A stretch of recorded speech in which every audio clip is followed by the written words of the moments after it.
Hello and welcome back to another episode of the Freelancers Tea Break, the short and sweet podcast you can enjoy whilst you're making a cuppa. My name's Emma Cossey. I'm a coach and mentor for freelancers, and I think it's about time we talk about quarter four. And don't worry, I'm not about to tell you to end the year on a high, hustle for the end of the year, any of these kind of high pressure things. I just wanted to ask you a few questions to think about before you think about quarter four. You may have already set your goals, but this is just a few questions to reflect on that might help you finish the year feeling good about yourself and not burnt out. So actually, the very first question is a very practical one. When are you going to finish for the year? Are you going to take some time off for Christmas or the holidays? Think about that now, because then you can book that time off in your diary, but also work out when you're going to let clients know. Because although we're in October, November's going to come very quickly, and you really do want to let your clients know probably by the start of December what you're going to be doing for that time. So when will you wrap up, and what do you need to do that? Next question, what do you not want to take into 2026 with you? So are there any projects that have been dragging away and you do not want to bring them into the next month with you, the next year with you? Have a think. It could be little bits of admin. It could be a big project that has been lingering on your back burner. Do you need to clear some things off the back burner? Have they been on there for several years and you just keep thinking, I will get to it at some point?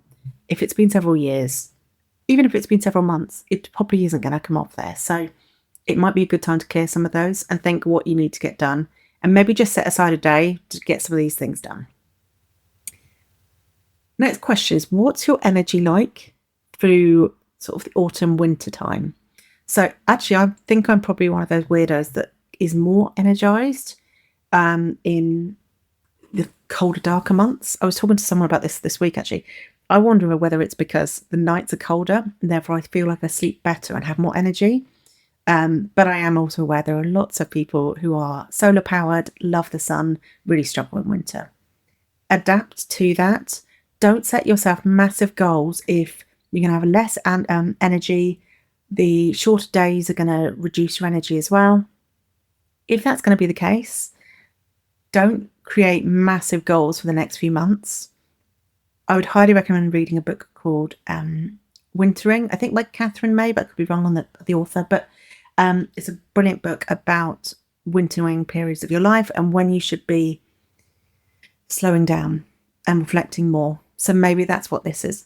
This is a time of reflection and admin and smaller things rather than the big, massive, energetic pushes.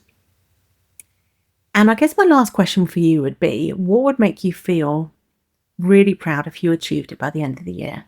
Again, doesn't need to be a big thing. It could be decluttering your office finally so it feels really good. Or it could be finally getting that boring admin that's been on your list for months and months off your to-do list.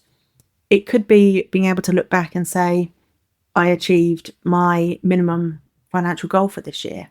Or, bonus points for this, I've already submitted my self-assessment. That's a really good one to do. What would make you feel really proud, and how can you prioritize that?